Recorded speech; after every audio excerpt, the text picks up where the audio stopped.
Have you ever been sexually attracted to a user interface?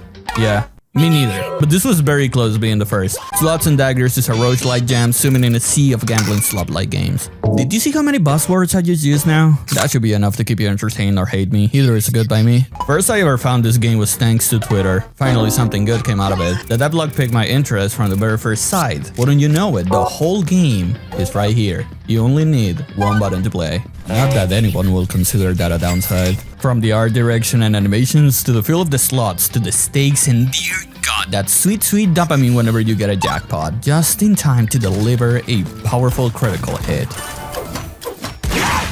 Oh, that's so fucking good, man.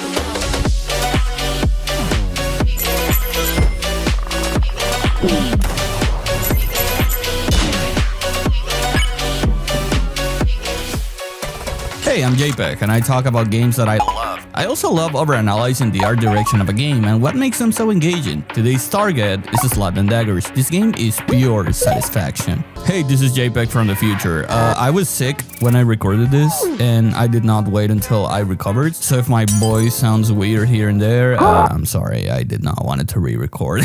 And if we're talking about gameplay, this is just more than clicking a singular button. There are various skill checks throughout the game, and it makes you leave the luck behind and work on your timing and your rhythm. But what I truly love about this game is how everything is seamlessly integrated into one singular thing. We're gonna call this the contraption for now. Everything and anything comes from the contraption itself. Your power-ups, your health and the enemies, your stats, your money, your reward at the end of a round. There's even a small hand that takes money from you if the enemy has the ability to do so. Everything is stitched together and it works in such a flawless manner you cannot just stop looking at it. While some things are not necessarily connected to the contraption, it feels so natural that it doesn't even bother you. It feels like everything is connected. Dude, I just love how everything feels. I just love how everything interacts with everything, and oh my god, that's so satisfying. Timing is everything. From rolling the machine and pinpoint the exact moment when you need to stop it, to play some timing minigames which can help you achieve a critical. These criticals can help you attack even harder or make you heal even more. Wait, what do you... Nice. Oh, okay, damn, okay. And keep in mind, you're doing all of this with just one button, your left click. But it holds more power than you could ever imagine during a run. People may leave luck to dictate the run, but I like that you actually have control over the slot machine in this game, since the house is not always winning here. Despite the bar-esque atmosphere, there is a small aspect that absolutely changes the vibe of the scene, and that is the screen. The lighting that comes out of the screen makes it whole for me. The colors, not only they're vibrant, but they also bring out the fantasy of a distant world inside of a goddamn slot machine, eating away all your money. Alright, this is basically how you play the game. You start a new run, and you get to choose a different array of symbols. The symbols that you pick will be rolling in the slot machine. I used to love this combo right here.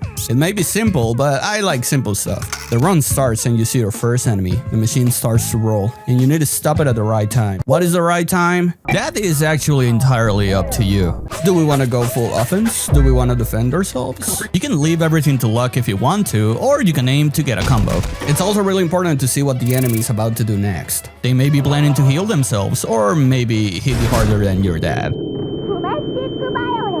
So you have to think about your next move. Unless you have a really awful timing or the game just decided to fuck you over. This time around, I actually got a really nice crit. Ow, oh. Once the enemy is done for, you're gonna enter the shop section where you use your monies to either upgrade the current symbols you have or buy new symbols to add more stuff to roll. But hey, there's more than just other symbols or upgrades. Introducing passives and actives. Personally, some of the actives, they're not that good, but other ones are actually nice. Let me stun this fucker. Oh, come on. I had a good chance there. Some of these actives only work during a round, and the other ones can be used at any given time as long as you have enough money. Punch, you want it is yours, my friend, as long as you have enough.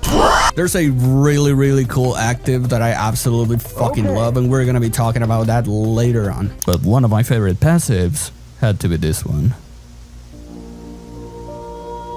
Each time you hit a critical, the machine out-spins again during the same slot, and this can activate some really nasty combos if you know how to activate every critical right. Here's an example clip.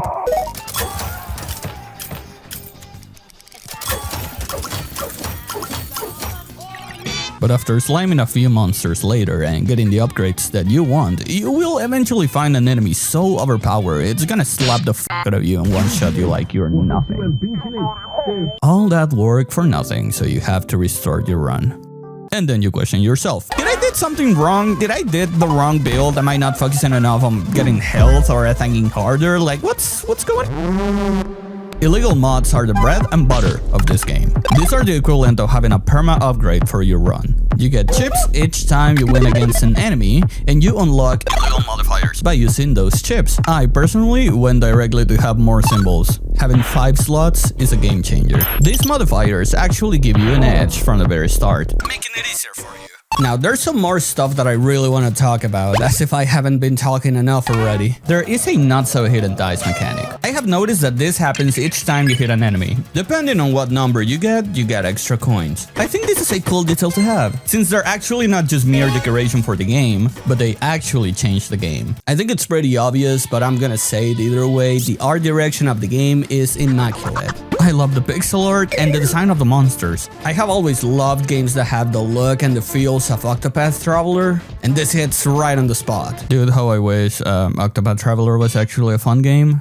That shit's mad boring. I am so. Another aspect that I really want to talk about are the synergies available in this game. I'm actually going to be breaking down one of my favorites, so here we go. Each time I get a critical, the slot auto rerolls. But that's not all, because each time I hit an enemy for over 20 damage, I get 2 coins. Why is this important? Because the slingshot feeds of coins on the table, so the more coins, the more damage. Look at this. Oh, look at that.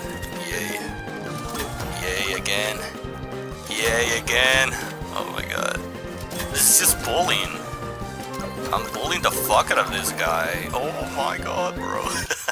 And I thought that combo was good, but it's not as good as this next one. Same thing as before, but this time I have an item that makes me re-roll the same slot twice. Of course, I need to pay money for that, but I'm getting money each time I hit the enemy for over 20, so I get infinite money to keep on rolling a double slot each time. Which I actually re-rolled the slot because I changed my coin for a diamond, and each time I get a diamond, the diamond auto re-rolls. So if I re-roll with a diamond, I just keep on re-rolling the same. That's not even counting the ×2 symbol, which each time I get it, it's gonna make me re-rolls. I get the opportunity to get another ×2 by doing it twice. What the f?